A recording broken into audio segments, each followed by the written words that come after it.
Now tuning in to Earbud Media. Audio for everyone.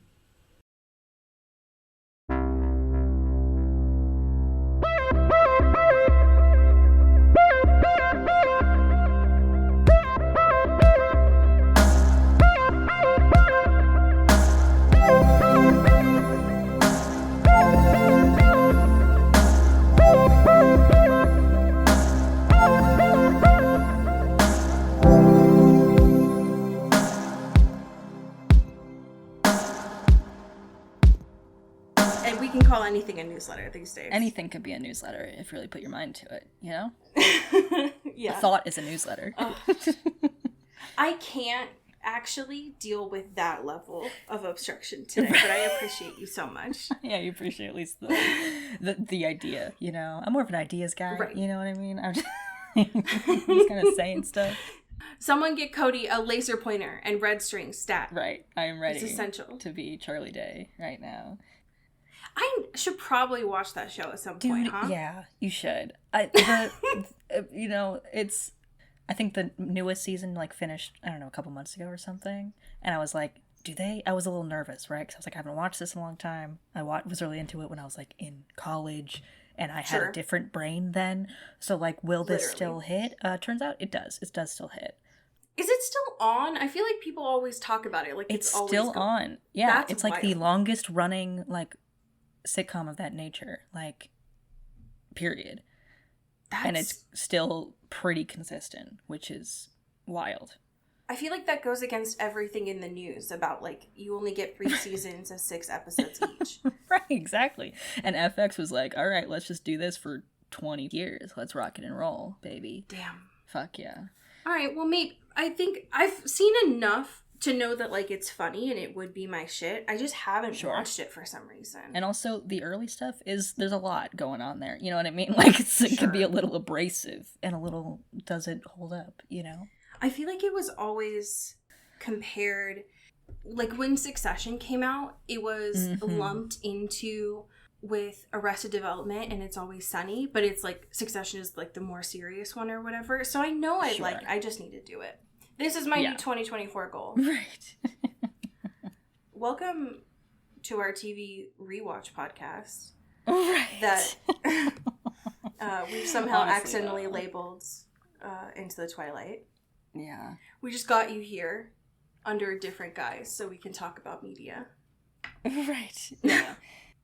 And we've been honestly doing this. Everyone wants to do a TV recap podcast. Everyone wants to talk about every episode, either of a show they've been in or a show they enjoy. Hard on the been in. Even when that hasn't been our premise. So, exactly. Put some respect. You know what I mean? Yeah, I think that we, in addition to being brave soldiers, we are also keeping media alive when it's actually, actively trying to self-destruct. So you're welcome, actually. Yeah. So we are heroes, one could say. Yeah, we're brave. We're important. I'm always proud of us. That's what I always say. Right. That's what I always say. Hello, friends. Welcome to Into the Twilight. We talk about mostly gay stuff, but Twilight's included in the now, so you're welcome. Yeah. We love to be prophets. It has been a while. How are you? I'm out here. Okay. And vibing. I want to talk about a cursed reality show. Are y'all fucking ready for this? Okay. I mean, that's what the show is, you know? Right. We're back to our roots, baby. I've taken some diversions, but I'm back to my form, my truest form. Because I want to talk about couple of throuple, okay? Okay, I wish you would explain this to me, actually. Because I've heard people talking about it, but I haven't actually looked into it at all. Yeah, it is exactly how you would imagine, given the show title. It is several couples on a, fully monogamous relationships, some at different levels, but, all pretty committed, right? Okay. And then they bring in just a gaggle of hot, sexy singles in there. And be like, hey, have some chats with them, and choose one to invite into your relationship. Oh no. As a throuple. And so obviously there's a lot wrong here. Does the show know what ethical non-monogamy is? Or is it just Like, piloting everything on Hinge? Right, that's where it's weird, right? Because there are definitely attempts of, like, the host is very good, and there's also, like, a, like, sex therapist that is there. So that's Okay. great, right? And they have, like, moderated conversations. They talk about, like, all these different tenets of what makes, like, non-monogamy kind of hard. Especially, like, all these people are, like, completely foreign to the idea of it, Did have they never want participated in it. It seems like a lot of people are on board with it. No one's like super know about it, but it is like obviously a huge dynamic, and none of these people know jack shit. And also, a lot of these relationships are not very solid. And it seems like, oh, let's bring another person and it'll fix our problems, which is like the big no-no in polyamory. I mean, at least they're doing it with a person and not having a child, I guess. I guess, right? But it yeah, they're not sounds bringing like new life. it sounds like a lot of these couples just didn't get cast on the circle, and they were like, "Well, Yeah. And so here's also, if you didn't think this wasn't wild already, let me hit you with this. I'm so So the scared." first, like, selection happens, right? For lack of a better word. How that works is the singles who have, like, talked to these people, they actually get the chance to, like, step forward. It's not like the couple, like, has picks over anyone they want. It's like, oh, if they have interest in you, you have to choose between these, like, 5 people that, like, stepped up for you. And they're like, cool, I liked you. We had great conversations. Come into our little throuple. Thank you. But then, for, like, however long, a couple days, a week, maybe, they have the ceremony again. And if they realize they're not vibing, they can just swap them out Oh no. with another human being. Okay. Well, that good. This all sounds good and healthy for television. Yeah. Really great things are happening on television right now. There's only, like, one person out of all the singles that, like, has practiced this before, which feels Okay. bizarre to me, because it feels like, to make this a little bit more even-keeled, right? The couples, maybe they don't have experience in it, but are curious and want to try it. That And the would be my singles, like, hope. have some sort of experience with it that can, like, guide them, help them, see if that's something they even want to explore, etc. Literally. And Yeah. there's only one person, so far at least that I've watched, that, like, has a pretty smart and reasonable, like, experience and take of all that stuff. And then the couple is like, you're talking too much. You're trying to, like, therapize us. We just want to have fun, and you're not fun. You're kind of a vibe killer. And it's like, what is happening right now? Okay, so these people don't know what non-monogamy is, because if they did, they would know that it's mostly just talking and making Literally. sure that everyone is, like, chill and cool. Literally. And so Just it's go watch wild. porn. Y'all are embarrassing. Right. But that's my nightmare I'm experiencing. But I'm having actually a really great time with it, even though it is hard to watch sometimes. If you're like, what does ChatGPT think polyamory is? That's Literally. the television show. You know what I mean? That's the show. So that's how are you doing, my friend? I am alive. Congratulations. Thank you And so also, I'm much. sorry. The sun is not, it's not, like, fully getting pitch dark until, like, 6, and I'm like, whoa, I have a life that's worth living Right. again. It's so nice. Yeah. My happy thing is really obscure, I guess. Okay. Because it's not just coloring books. It is this specific creator who makes coloring books. Okay. And so my happy thing is that I like to color. Been trying yeah. and I've been trying and failing, but I'm still trying to do things that are off of my phone but are still, like, chill. What I find with adult coloring books is that they can go fuck themselves, because coloring books are meant to be relaxing, and so many Sure. ones that are made for adults are the smallest, most Yeah. intricate designs, and that is the opposite of relaxing for me. Yeah. I don't know what their fucking damage is, but, like, I can't see well, and I just Right. I want less decisions in this moment. And so the creator that I'm bringing, her name is Megan, who makes these, like, bold and easy coloring books. Now, this does go against my usual preference. Like, the coloring books that I get are all spiral bound because I don't like having to push a book down.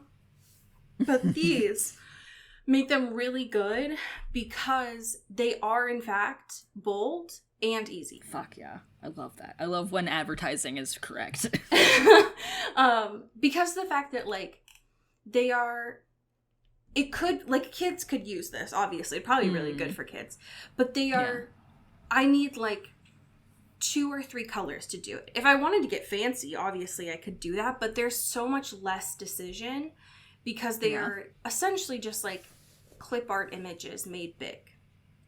And that's all I needed. I need something that actually relaxes me, and they're really good. So I recommend them, and they brought me a lot of joy. I love that, because I do feel your pain in, like, coloring books for adults. It's like, just because I'm a grown person doesn't mean I want to, like, have a magnifying glass. Literally. And have, like, trying to, you know, solve riddles 3 to figure out, like, where the fuck to put things.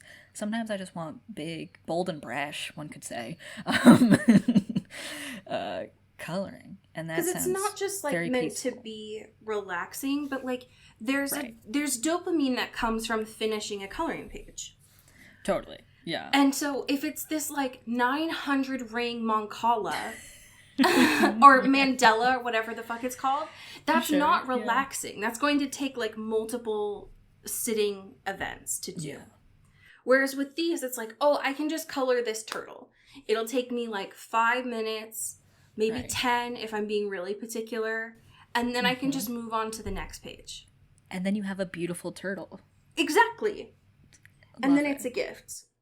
I found out about this artist from TikTok, but I am so scared of the TikTok shop that I was like, I'm never putting my payment info in here. It scares the shit out of me. Yeah. So I did buy them somewhere else. But you can see the artist. She, like, demos the pages on lives, which is probably also, like, relaxing.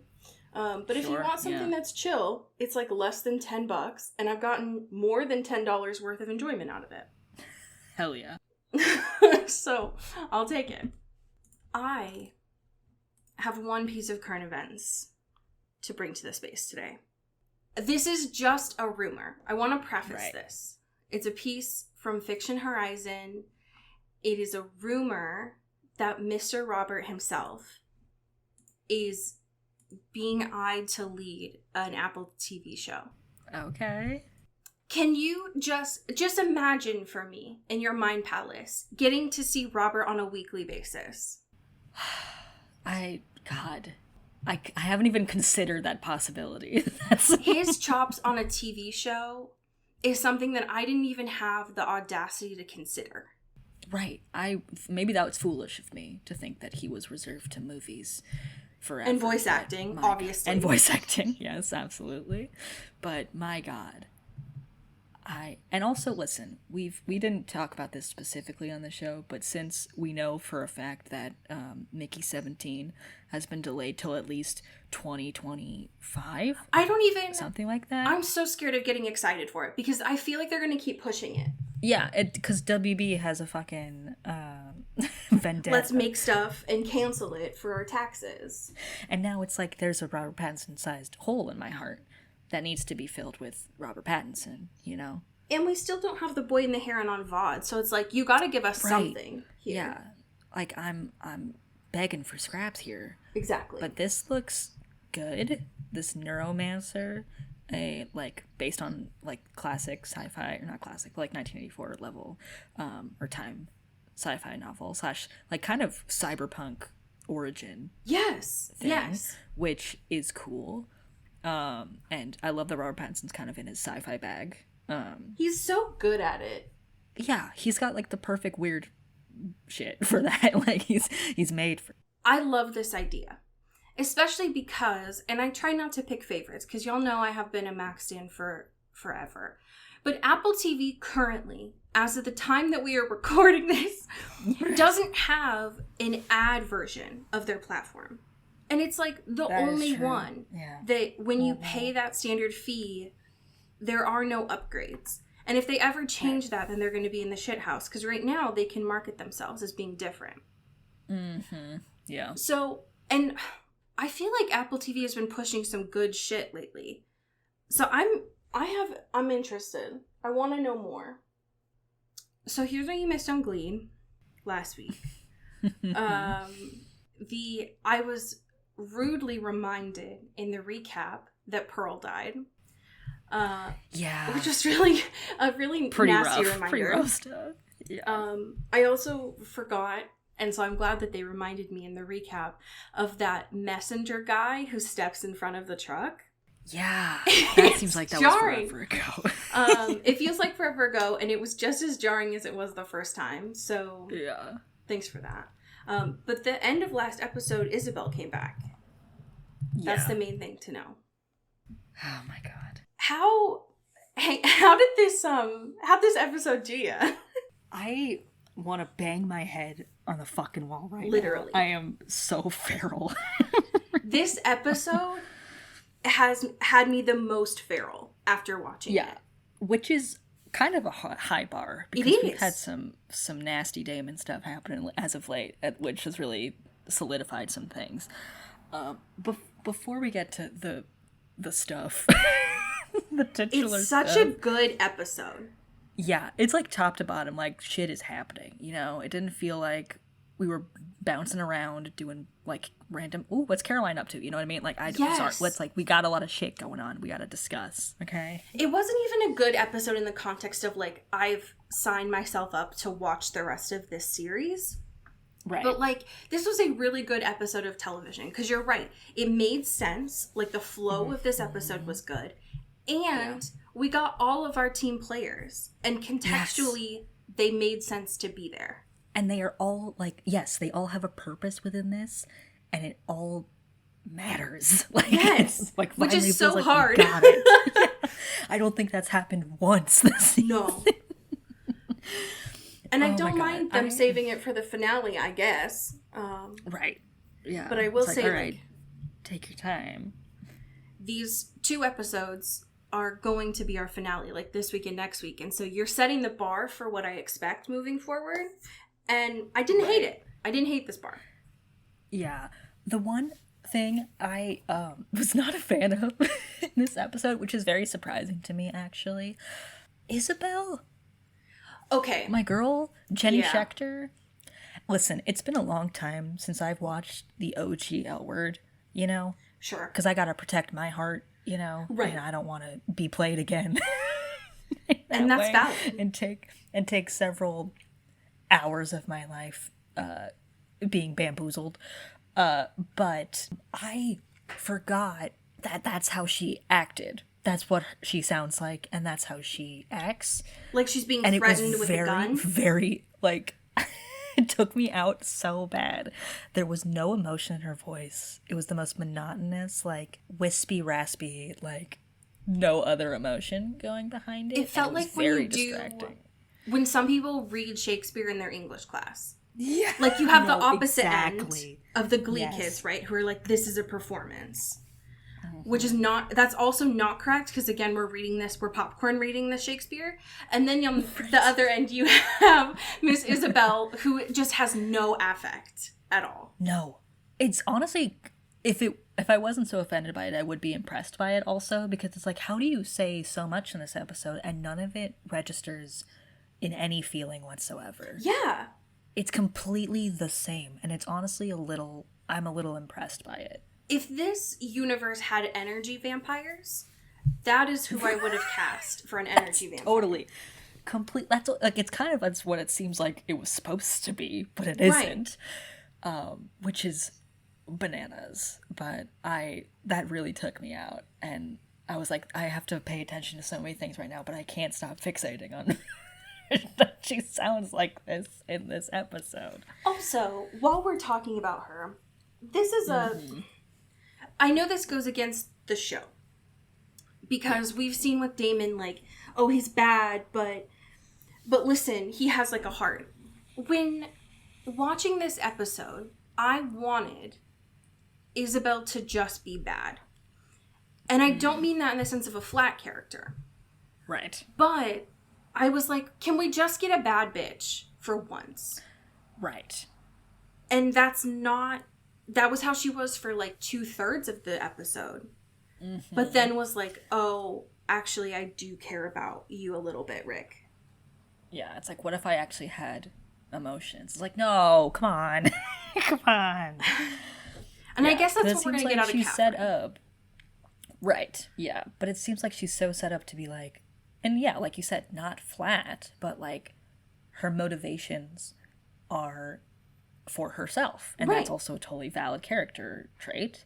And the fact that it's kind of very potentially that, and then it's very much not that, it's like, feels a little silly to me. And that's not to say that I didn't hate when she was interacting with Rick, especially at the end. Yeah. It pulled on my heartstrings. Yeah. Sure. But I was just like, everything that we've seen up to Isabel before this episode is that she's solely focused on her wants. Yeah. And that's it. And so to go back on that, it's like, what the fuck? Like, it doesn't make sense with this person that you've set up who, like, killed her mom's friend and killed her lackeys. It just doesn't... It's confusing. Right. Yeah. But I didn't hate... Yeah. I didn't hate what she brought into this episode and was setting up. Oh, yeah. Yeah. It was just delivered in a really flat, monotone affect. Just so flat. I am floored, honestly. But everyone wants this damn invention. This secret little invention. Which also I love too that Bonnie was like, this guy didn't invent shit. This is like, okay, get his ass. Like, I'm so glad that she said that, because again, we got Jeremy and Bonnie, and it wasn't just a flash. They had like shit this episode. Yeah, they had objectives, they had missions, they had stuff to do, which I appreciate so much. Thank you. Yeah, thank you for this episode. But Bonnie I agree. Was in her magic bag. Ugh. She got her bangs, and she said, I'm magic now, actually. Right. I'm actually not afraid of my powers in the spirit. Let's fucking go, bitches. One of the things that I loved about that, too, was Bonnie was like, I'm gonna do my real magic. I'm gonna show you that I can do this, Damon, so fuck you. Mm-hmm. I'm gonna pull this book out. But when you actually need it, I'm not gonna do it. It's just all smoke and mirrors. It's so funny, too, because the way that she does it, it's, like, floating in the air, and it's, like, really pretty, and everyone's like, oh, my God, Bonnie, you're so cool and talented, we love you, and then it's, like, 2 seconds, and then it, like, drops down, and she's like, all right, done, and everyone's like, bet, okay, that seems like that worked for sure, I'm not gonna, I don't doubt you and your experience. She didn't need to lengthen the audition of magical components. Because nobody here needs to, like, or cares enough about the magic of it all. They're all just like worried about their own vampire shit, which I get it. It's a big part of this. But it's like, y'all, this is also important, like the context and the history of y'all's beef and why everything is fucking shit right now and all of these different things. And you don't even care. And all the talismans that you're fucking collecting, like they're all connected in that way. So I would be a little curious, you know? I 100% agree. If Damon and Stefan had spidey senses, this episode would not have existed. Literally. Because, first of all, and I agree, I need to come back to the fact that she said Emily made the book, because why does Jonathan get all the credit? Uh-huh. But what I did not understand was, again, this is like the 5th time this has happened this season, was Damon was like, wait a second, Isabel's in town? Hello? It's like, wake up, everyone. The technology that they use on, like, toll roads has a better spidey sense than these two. Yeah. It's unbelievable. You call yourselves vampires. What even is your thing anymore? I'm confused. Also the hearing thing, because this comes in to play this episode. They're supposed to have, seemingly be able to hear from far distances, but we haven't gotten a definition of what far means. Right. We've just gotten, like, downstairs in the kitchen. Yeah. We've gotten downstairs in the kitchen. We've got in the Mystic Grill on opposite ends. Right. But when Damon is talking to Elena on the phone at the start of this episode, Stefan's like, what were you doing? What? You just came out of the shower. What do you mean you couldn't hear that? Yeah, you're like 15 feet away, dude. Come on. Are Do you you too just turn focused it on your off? sweet jams? Yeah, in the shower? Like, what's going on here? He just really cared about the Dave Matthews Band, and he was just listening to that really hard. Yeah, He was needed just his really alone focusing time. on it. Yeah. That'd be so funny, too, if it was, like, selective hearing in that way. Because, like, maybe they have, like, a downstairs neighbor that plays, like, a lot of cool... I mean, obviously, they live in a house. But, like, if there was, like, something across the street that was, like, a guy in a boombox or something. And he was just like, you know what? That's actually a really good song. I'm going to focus really hard on that. And I'm just going to tune out the things that are happening in my own home. And just listen to this. If they explained that, if they just Surround said that sound. in a throwaway... I'd be able to respect the lore a little bit more. Yes. Of, like, it's the equivalent of, like, someone turning their, like, cochlear implant off. Or, like, taking their hearing aids out, right? That's, you can use that as a device that would come back to bite them in the ass. But supposedly, it doesn't turn off. Right. And So apparently you're it's just very bad. effective. But it's just, you're just not in tune with it, question mark. It's so embarrassing. There's a lot of things in this episode that's really important. I need desperately to know your feelings on Damon and Elena this episode. Dude, I'm gonna make frickin' lose it. The way I was kicking my feet and giggling this episode, oh my god. God, It's such a good trope. It's such a good trope of, like, it had to be delivered by her shitty mom, right?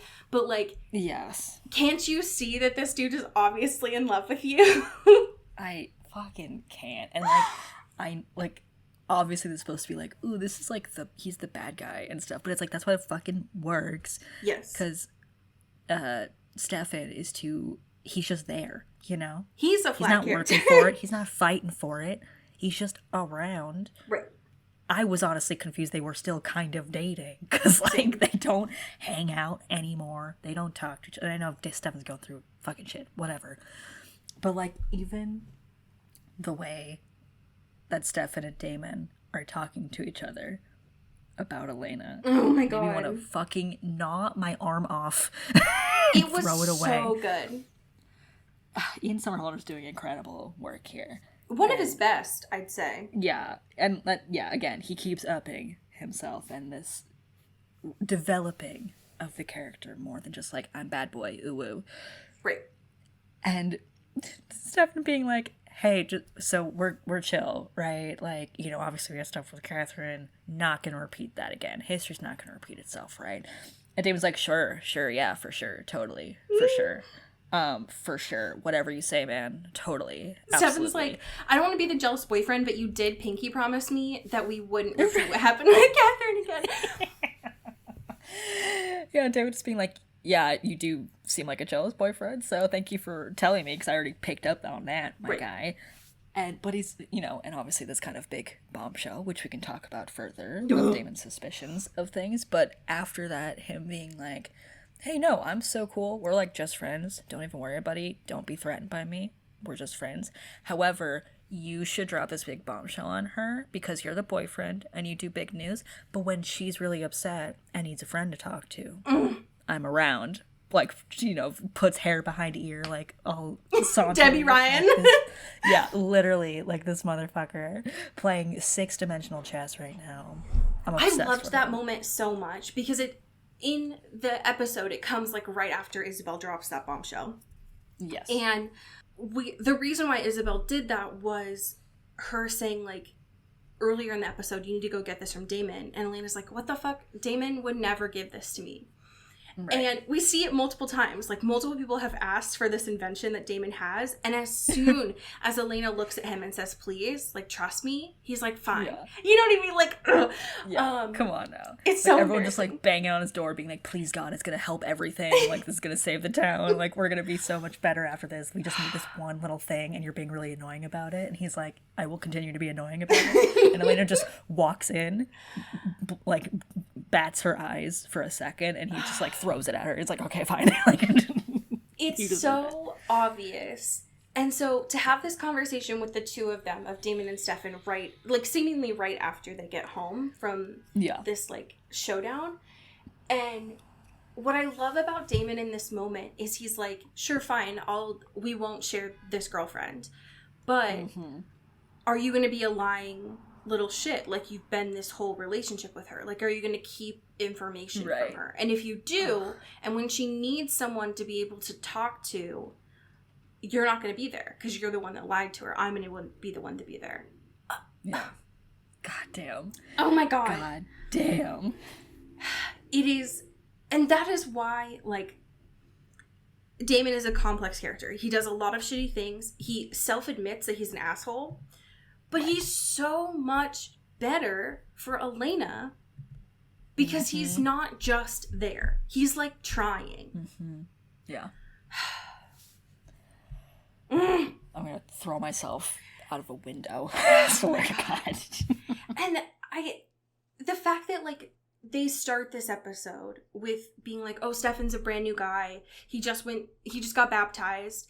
He is, like, new in all these different ways. And then he goes back on his bullshit and is like, I'm still going to keep stuff from Elena, who does literally everything for me. Yeah. I hate you. Go away. You're so annoying. I would have said that he was on the same level as Rick for me, but Rick actually, this episode, was kind of interesting for the first time. Yeah, he actually had flavor, which is really surprising. It's a very interesting development at the end of the season for me to actually care a little bit about him. Yeah. I was not expecting it, because the beginning of this episode when he's talking to Isabel and the end really are the same conversation. But I loved at the beginning of the episode when Isabel's talking to Rick. She's like, I don't understand why you were searching for me. Like, what did you expect to find? Also, I wasn't lost. I did this. Yeah, like, this was actually intentional, so... And he finally, like, sets his foot down and is like, you're selfish, you're annoying. I'm not going to pass on this message to your daughter for you to meet her, even though I definitely will. Right.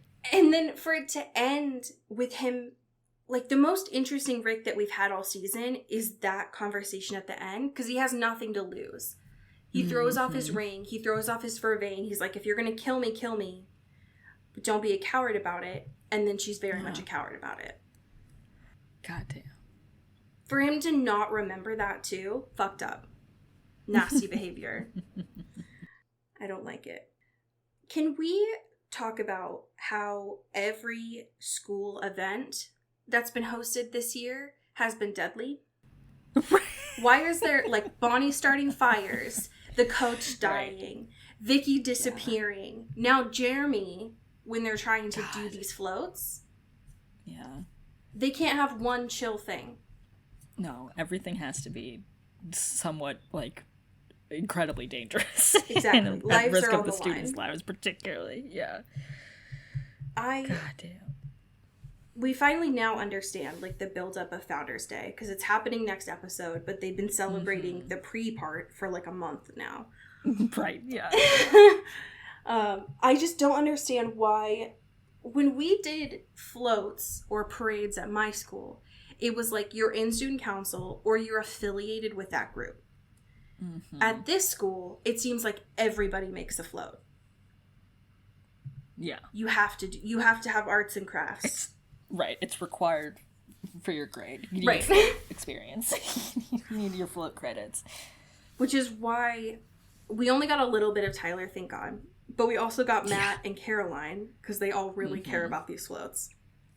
Right, of course. This is the most important thing that's ever happened to me, so these need to be incredibly important. I was a little bit worried about Matt with the float, because Isabel's, like, sexy gay latchkeys tried to kill him. Sure. Yeah. But he seems fine, so it's okay. Yeah. That moment of Isabel, by the way, very interesting. That she, like, took this, like, gay guy, and I think it was a dancer. And it's just like, oh, I'm teaching them French. They're around. I like to compel them because I'm bored. Like, they're just here, you know, and I don't see them as alive or any meaningful value to me outside of doing my biddings. So that's just my crew. That's just here. They're just my people. Yeah. By the way, did you also clock that John was the father, like, really early into this episode?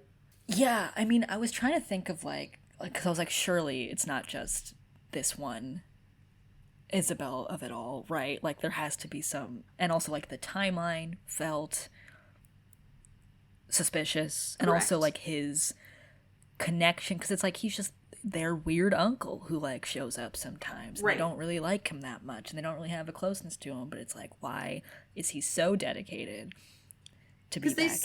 They say the part that Damon clocked about the timeline.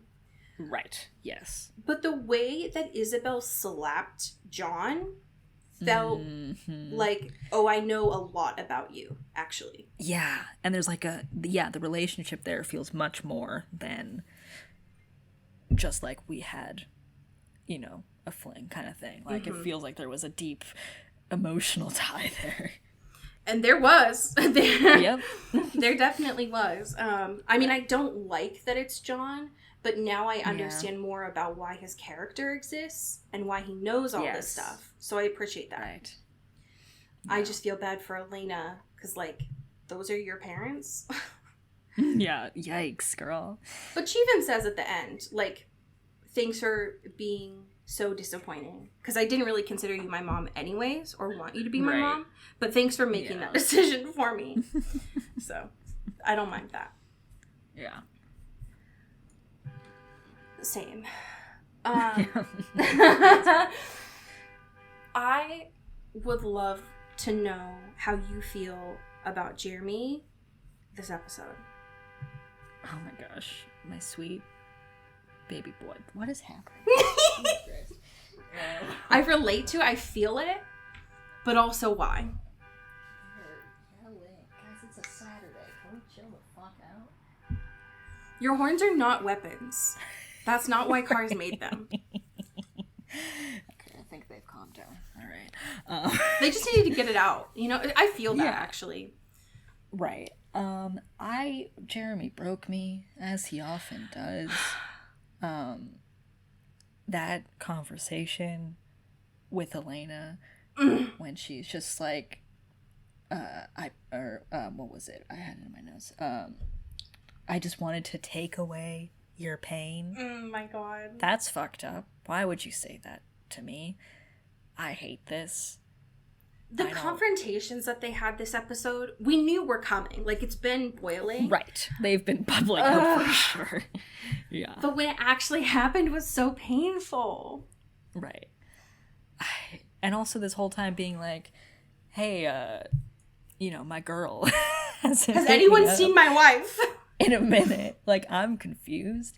Meanwhile, she's going through her own stuff, as he is. But he's just like, man, everyone just loves to leave me. I love that for Jeremy. It hurt so much. Yeah. Because he even asked her at the float making thing. He's like, are you lying to me? Do you know where Anna is? And she doesn't, to be fair. Elena doesn't know. But he's like already suspicious because she's lied to him so many times before. God damn. It was very painful. I also don't know what Isabel's ploy was with Jeremy. Yeah, I'm just being like, okay, let me just casually kidnap you for inexplicable reasons. And she says, like, oh, I was going to kill him. But we find out by the end of this episode, I don't think she does that without, like, purpose. Right. Yeah, it seems, like, very intentional. It's like, why would this, you know? I'm like confused. Maybe it's just because he's the only person that Elena actually cares about. Because, like, if she took John, she'd be like, good, kill him. Right. And Jenna's sort of in this episode, but not really. So I don't know that Elena would have gone to those depths to save anybody else. Yeah. But just leave him. He's already going through enough, okay? Just leave him alone. Mm-hmm. I will say... He's been through too much. Literally too much. He needs to go on, like, a sabbatical like Bonnie did. This episode, more than the others, he looks like a full-ass man. Yeah.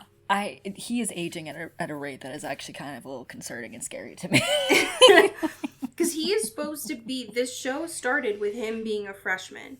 In no way does he look like a freshman. When he was in his pajamas, you could see every muscle. Right, this is a man, and that's fucked up. And I remember being 15 years old. No kids looked like that at 15. No. He was a grown man. Yeah.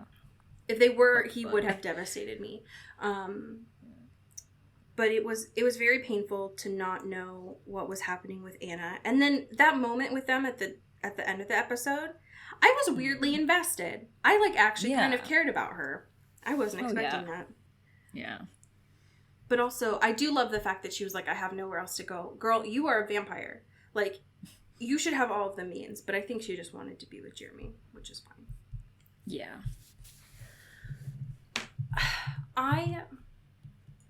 We have a little bit of information about where, why Isabel and John are in this, right? Because they finally say Catherine wants to get rid of all the tomb vampires.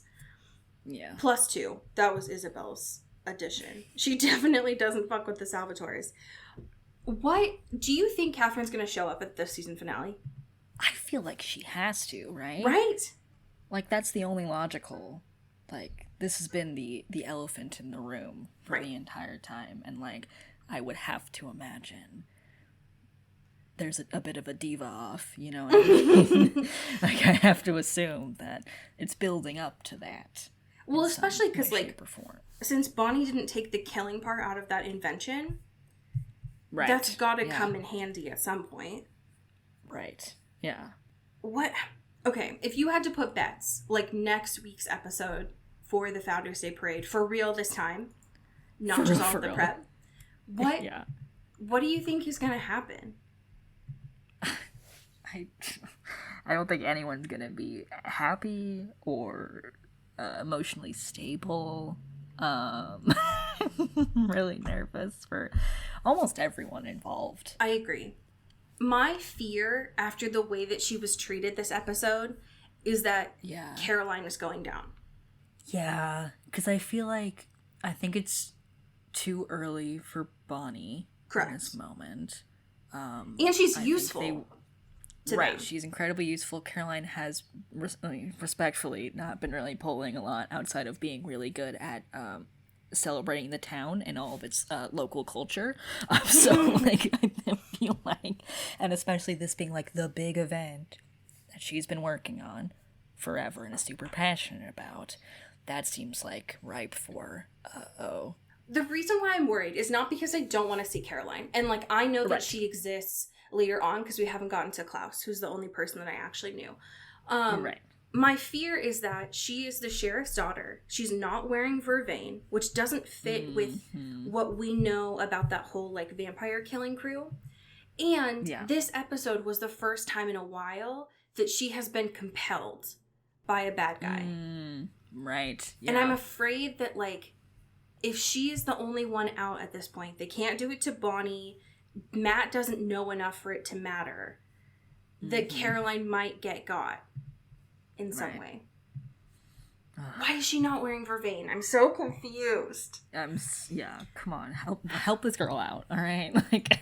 If she doesn't, I'm going to be grateful. It was just a weird thing that they put in there. It'd be wild if they didn't follow up on it. Right, yeah.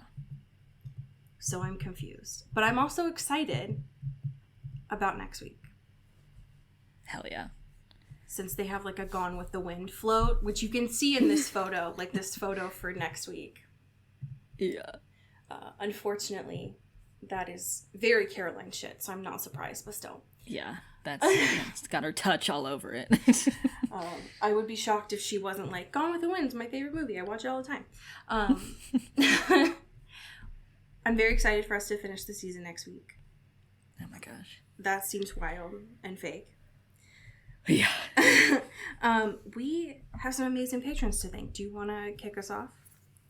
Absolutely. Thank you to Sean Salvatore. Ooh, thank you to Megan Pattinson. Pew pew. Thank you to Katya Karp. Ooh, thank you to Ashlyn Vogel. Pew pew pew. Thank you to Maddie Facinelli. Ooh, thank you to Genevieve Morgan. Ow. Thank you to Danielle Burke. Ooh, thank you to Sophia Salinger. Ooh, thank you to Dan Zeklos. Ooh, and last but certainly not least, thank you to Emily Ozera. Pew, pew, pew, pew. I'm sorry for this. I have a fan fiction for you. It is by the author Sylvia Kundera. Mm-hmm. And it's titled But It Can Be Won. And it was published in May of 2010. The summary is post 121, so just post Isabel, in which Elena doesn't know what she wants until she gets it. And this only has one chapter, but I'm only going to read a little bit of it. I'm so sorry. These are all they're all little drapples. So this is one of them. She loves polishing her homework in their living room. The couch is wide and long, battered soft by hundreds of foot soles and restless sleepers, punctuated with pens. It smells like ancient dust and lazy intellectual work. There's a perfect prop for her book along its back. Elena lies there, turning her pages. She slips off her sneakers, and Damon pinches her toes for attention. He comes to tell her stories that leave her appalled and outrageously fascinated. He's danced with princes and buried bodies across 4 continents. She lets her hair drift onto his shoulder, and he plays with it, fiddling with the ends and smoothing it back behind her ear as he weaves a tale of high-speed horseback chases. She can imagine now, vultures and blossoming cherry trees, big tent carnivals and gin joints, a wet English morning, doomed protest marches in dozens of languages and countries. She has found a stronger love for humanity through him than she ever thought possible, the kind of depth she thinks you can only find in distance, that you can only ever reach for something you've irrevocably lost. End scene. Fuck, dude. It is so telling that the idea of him putting her hair behind her ear is like more of a visceral reaction for me than anything Stefan's done. Yeah. When he mouthed "I love you" in the Mystic Grill, I was like, I don't care. I don't care. I've never cared. I can't do this. I'm so fine. I'm so good. I'm very excited to know when we get into season 2. I've started seeing a lot more like episode specific fics to see what happens there.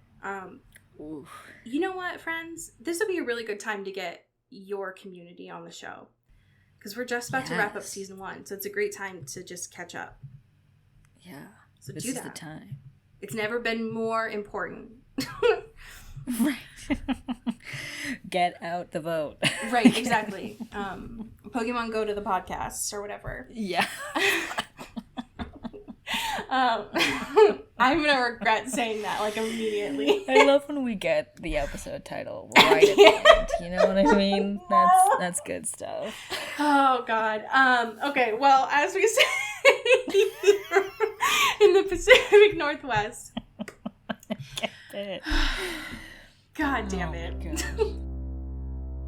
Into the Twilight is an Earbud Media production. You can follow us on Twitter at Into the Twilight or on TikTok at Into the Twilight Show. You can find me at Cody Corral on Twitter and Allie at Alexandria Does. And you can support us on Patreon at patreon.com/Into the Twilight. We have merch, so much stuff. All those links are in the episode description. And make sure to rate and review us on your favorite podcast hosting platform. It really helps the show. Thanks. Bye. You've been listening to Earbud Media Production. Earbud Media, audio for everyone.